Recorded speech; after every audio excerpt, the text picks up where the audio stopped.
हरे कृष्णा। मौनी अमावस्या की पौराणिक कथा। हरे कृष्णा। सनातन धर्म में माघ मास को तपस्या, साधना और आत्मशुद्धि का महीना कहा गया है और इसी माघ मास में आने वाली मौनी अमावस्या को शास्त्रों में सबसे अधिक पुण्य फल प्रदान करने वाली अमावस्या बताया गया है।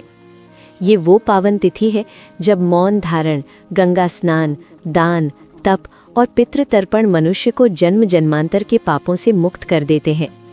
लेकिन प्रश्न उठता है, मौनी अमावस्या को मौनी क्यों कहा गया? इस दिन मौन का इतना अधिक महत्व क्यों है? गंगा स्नान को मोक्षदायक क्यों बताया गया है? इन सभी प्रश्नों का उत्तर छिपा है इस दिन से जुड़ी एक अत्यंत प्राचीन और दिव्य पौराणिक कथा में। तो आइए श्रद्धा और भक्ति के साथ मौनी अमावस्या की पावन कथा का श्रवण करते हैं। प्राचीन काल की कथा। बहुत प्राचीन समय की बात है। हिमालय की गोद में एक महान तपस्वी रहते थे, महर्षि मुनि। महर्षि मुनि अत्यंत ज्ञानी, शांत और तपस्वी थे। उन्होंने अपने जीवन में एक विशेष व्रत धारण किया था, मौन व्रत। वे वर्षों तक मौन रहकर केवल ध्यान, तपस्या और आत्मचिंतन में लीन रहते थे।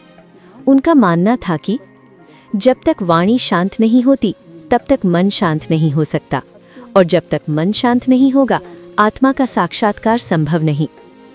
एक बार माघ मास की अमावस्या तिथि आई। उस दिन ब्रह्म मुहूर्त में महर्षि मुनि पवित्र गंगा नदी के तट पर पहुंचे। चारों ओर शीतकाल की शांति थी। न आकाश में कोई शब्द, न धरती पर कोई हलचल। महर्षि मुनि ने गंगा जी में मौन रहकर स्नान किया और जल में खड़े होकर दीर्घ काल तक ध्यान करने लगे। कहा जाता है कि उस दिन पहली बार मौन, गंगा स्नान और अमावस्या तीनों का अद्भुत संयोग बना।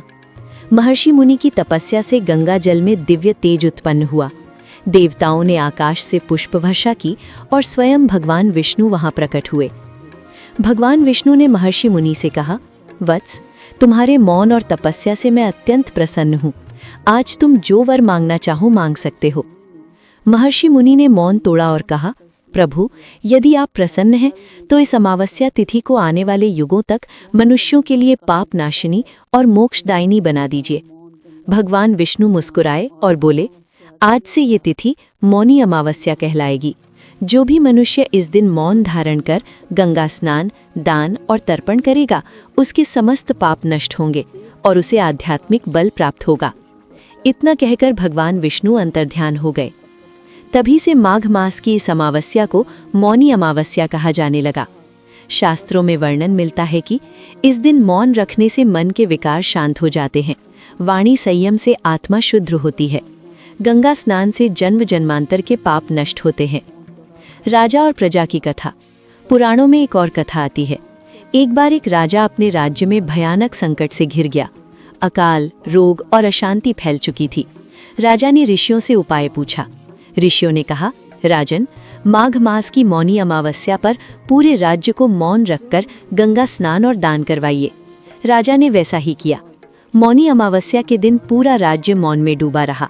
गंगा तट पर सामूहिक स्नान हुआ और गरीबों को दान दिया गया। परिणाम स्वरूप रोग समाप्त हो गए, वर्षा हुई, राज्य में शांति लौट आई। तभी से ये विश्वास और गहरा हो गया कि मौनी अमावस्या स्वयं एक दिव्य पर्व है। पितृतर्पण का महत्व।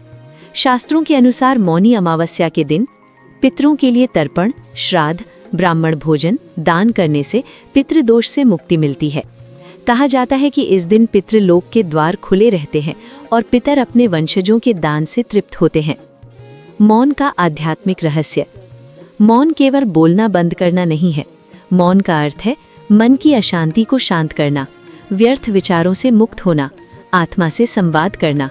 इसीलिए मौनी अमावस्या पर मौन व्रत को अत्यंत श्रेष्ठ माना गया है। कथा का संदेश। मौनी अमावस्या हमें सिखाती है, शब्दों से नहीं, शांति से ईश्वर मिलता है। जो व्यक्ति इस दिन गंगा स्नान करता है, मौन धारण करता है, दान पुण्य करता है, पितरों को स्मरण करता है, वो अपने जीवन में नई ऊर्जा, शांति और आध्यात्मिक उन्नति अनुभव करता है। तो ये थी मौनी अमावस्या की पावन पौराणिक कथा। अब हम आपसे जानना चाहते हैं कि आप मौनी अमावस्या पर मौन व्रत रखेंगे या नहीं। गंगा स्नान या दान का क्या संकल्प है? नीचे कमेंट में अवश्य लिखिए। और बहुत जल्द हम आपसे मिलेंगे एक और दिव्य पौराणिक कथा के साथ, आपके अपने चैनल परिभक्ति टॉक्स पर। हरे कृष्णा।